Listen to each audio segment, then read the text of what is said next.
Desde la conquista hasta aproximadamente la mitad del siglo XIX, Colombia fue un país muy poco poblado, una población rural, muy pobre y la gran mayoría de ellos analfabetos, con una población además muy dispersa, no concentrada en las ciudades, sino rural.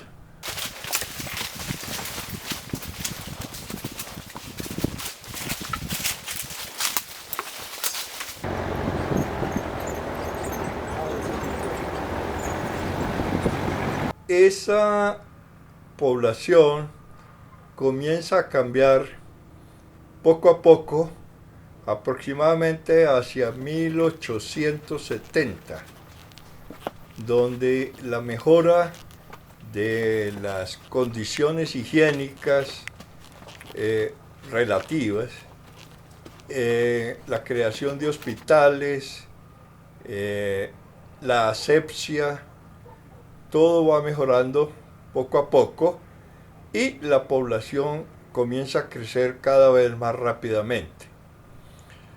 Hacia 1870, el país alcanza a sobrepasar los 3 millones de habitantes y de ahí en adelante el crecimiento se va acelerando y tenemos que hacia 1938, en el censo de 1938, alcanza a tener 9 millones de habitantes. O sea, la población se triplica en esos 70 años. Cuando esa población empieza a crecer en esas áreas rurales, donde hay una dicotomía entre ciudad y campo, y entre hacienda y asentamientos campesinos en los alrededores de ella, ya no da más esa población concentrada ahí y empieza a migrar por áreas rurales y hacia la creación o el aumento de ciudades.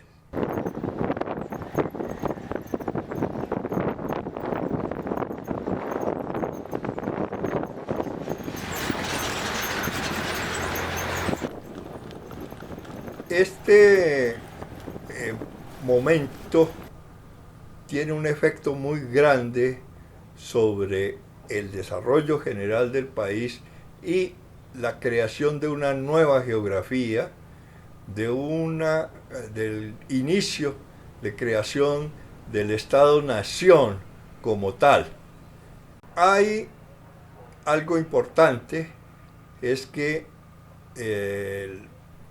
el campo sigue siendo preponderante porque hay muchísima población de las áreas pobladas antiguas que se dispersa por las selvas, por las sabanas, en busca de nuevos productos para la exportación.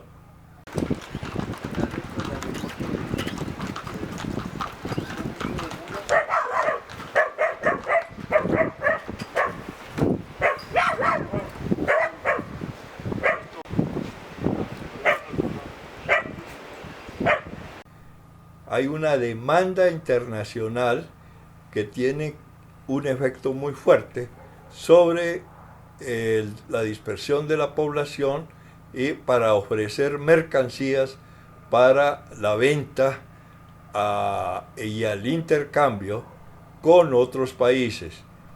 Eso tiene un efecto importantísimo también sobre el desarrollo de las vías de comunicación. El país empieza a necesitar con cada vez mayor urgencia vías de comunicación más adaptadas a la velocidad que va exigiendo el mundo, que está tomando cada vez más impulso en la industrialización.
Una de las vías de comunicación que le exige rápida transformación al país es la comunicación entre el centro oriente y el occidente, que se estableció durante casi 400 años a través del llamado Camino del Quindío. Ese Camino del Quindío era un camino de herradura y en muchas ocasiones ni siquiera para bestias de carga, sino para andarlo a pie, atravesando desde Ibagué, en el estado y luego departamento del Tolima, hasta Cartago, en el Cauca, luego departamento del Valle. Este camino atravesaba desde regiones cálidas en el Valle del Magdalena hasta una altura superior a los 3.400 metros y luego descendía hasta cerca de los 1.000 metros en Cartago. Era una vía muy estrecha y por ella transitaron personajes de todo tipo que hacían parte de la vida colonial y de la vida republicana.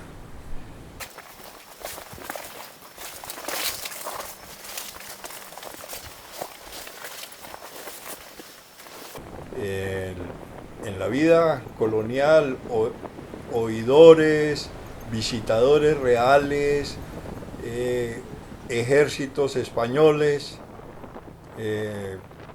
y sobre todo mineros que iban a uno y otro lado de la cordillera, transitaron por ahí.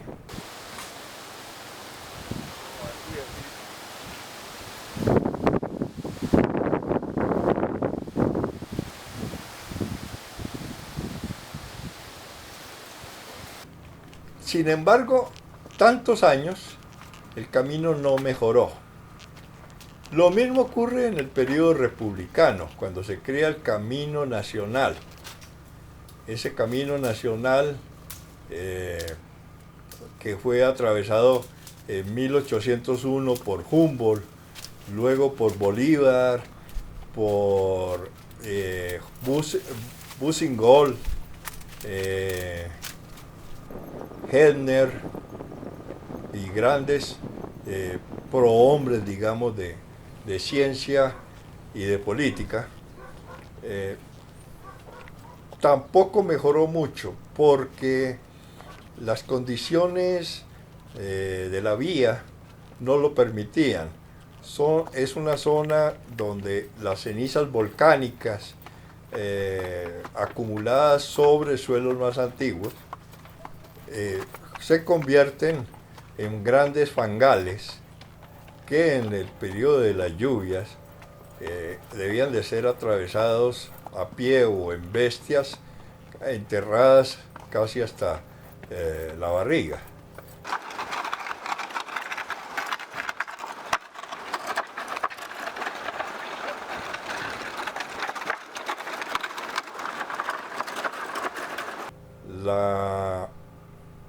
La mejora se hacía de vez en cuando, a veces con periodos de 15, 20 años, y luego, en muy corto tiempo, el camino se desmejoraba por deslizamientos o movimientos en masa. La causa, el camino iba en medio de selvas o de páramos muy húmedos, y por lo tanto, el mantenimiento era supremamente difícil. Solamente quedan fragmentos, sobre todo aquí en la parte que ya está poblada. Porque allá donde yo les digo en Corrales, están los puentes, ese sí es. Está bueno. Claro, ese es un trayecto de un día. Sí, eso. ¿Sí? Claro, a caballo sí, bueno hacerlo a caballo, para volver a recorrerlo.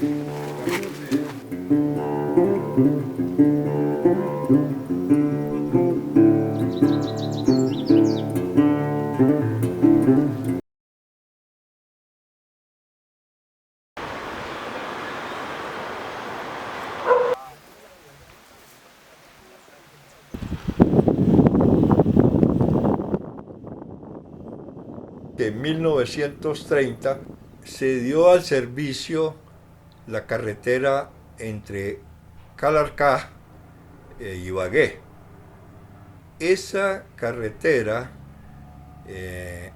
dio un vuelco a las comunicaciones entre el oriente y el occidente y viceversa, que dinamizaron mucho la economía colombiana en general y sobre todo la unificación del país.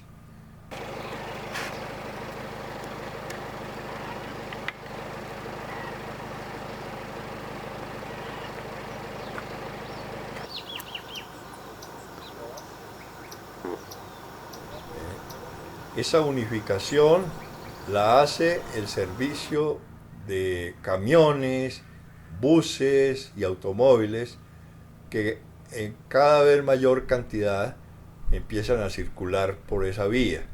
Esa vía en 1950 fue pavimentada y su volumen de carga y pasajeros fue bastante grande.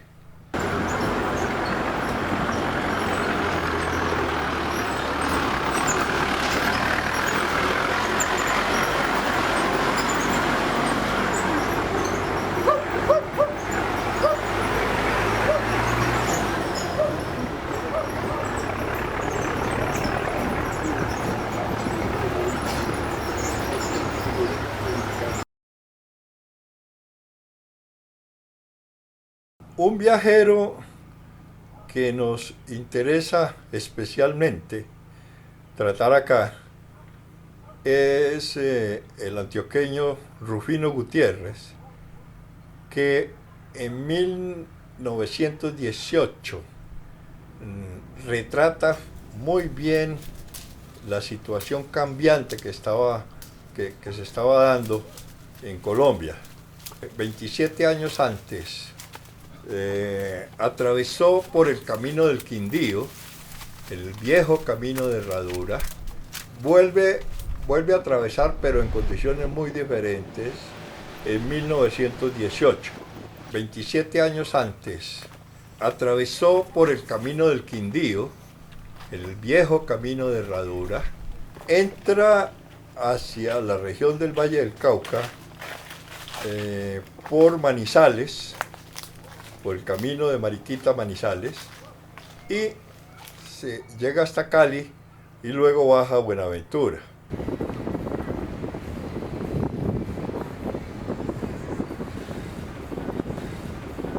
De Buenaventura, para regresarse hasta Bogotá, toma el tren del Ferrocarril del Pacífico. Ese ferrocarril que todavía se estaba construyendo y acababa de llegar hasta Yumbo y Cali, ya a la orilla del río Cauca.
Llega en tren, luego baja en una mesa de empuje que se llama hasta Yumbo, y en Yumbo, en el sitio conocido en la época como Jorge Isaacs, el puerto de Jorge Isaacs, toma un barco de la Compañía de Navegación del Río Cauca, que son vapores de combustible de leña que descienden el río Cauca hasta la actual región de Risaralda. Él en día y medio llega al puerto de Anacaro en Cartago y de Cartago parte en mula a través del valle y luego del Quindío, pero toma un camino diferente. Ya no atraviesa por el camino del Quindío, sino que sigue por las explanaciones que se están haciendo entre Calarcá e Ibagué, sobre las cuales se construirá la carretera que en 1930 une estas dos ciudades. Gutiérrez, desde Ibagué, continúa su camino en mula hasta Gualanday, y de Gualanday toma el ferrocarril de el Tolima, con el cual llega hasta Girardot. De Girardot sube la cordillera en el tren de Girardot y luego el tren de la Sabana. Completa así un viaje de muy pocos días que pocos años antes era imposible.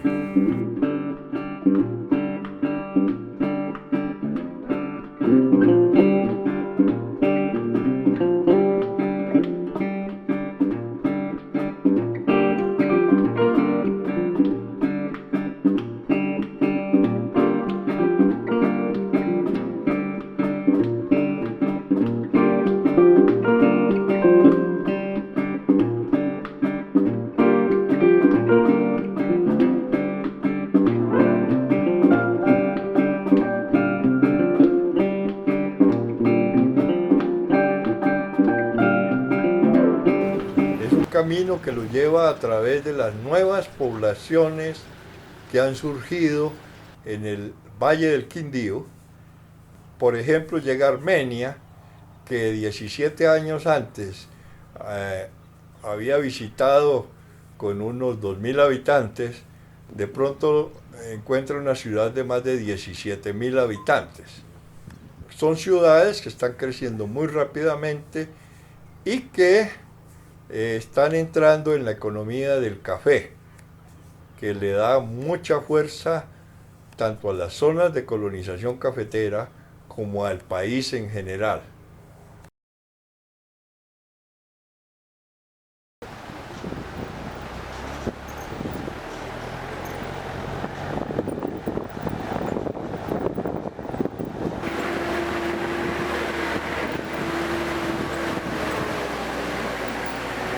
Por aquí vamos al cementerio. Sí. Por aquí, por allá era el camino. Por ahí el camino. Sí, por allá. Ahorita vamos al cementerio. Y por aquí donde ven la carretera, por allá el camino. Sí, señor. Lo que Pero está la ahí. carretera se comió todo el camino viejo. Sí, sí, no queda, Pero queda dejó- este caminito acá.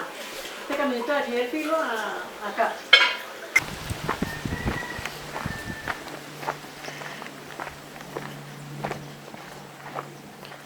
El impacto de la carretera sobre el camino del Quindío fue muy fuerte. Prácticamente el camino empieza a desaparecer y grandes tramos son abandonados.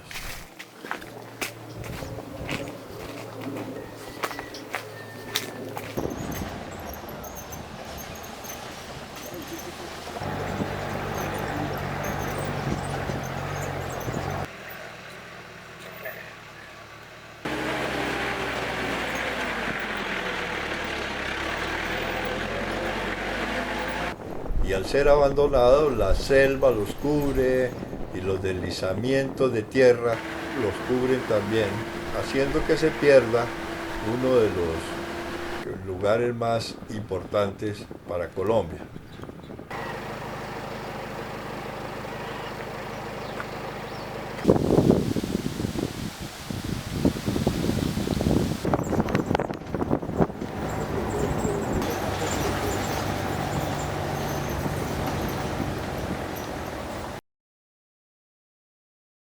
El camino de Herradura es un camino que sigue siendo un monumento histórico geográfico para Colombia. No podemos olvidar 400 años de historia, no podemos olvidar que esta es una zona de gran importancia para el país y que allí se encuentran las regiones donde existen los bosques de palma de cera más grandes de Colombia. Nos impulsa a que intentemos recuperar la mayor parte de ese camino y ponerlo al servicio del país como un lugar donde se pueda hacer turismo y se puedan hacer investigaciones científicas. Era un lugar conservado para la historia colombiana. Actualmente está sufriendo el embate de un turismo descontrolado y los intentos de una minería, sobre todo del oro, que podrían desestabilizar totalmente la región y destruir los últimos relictos que quedan tanto de La Palma como del viejo camino.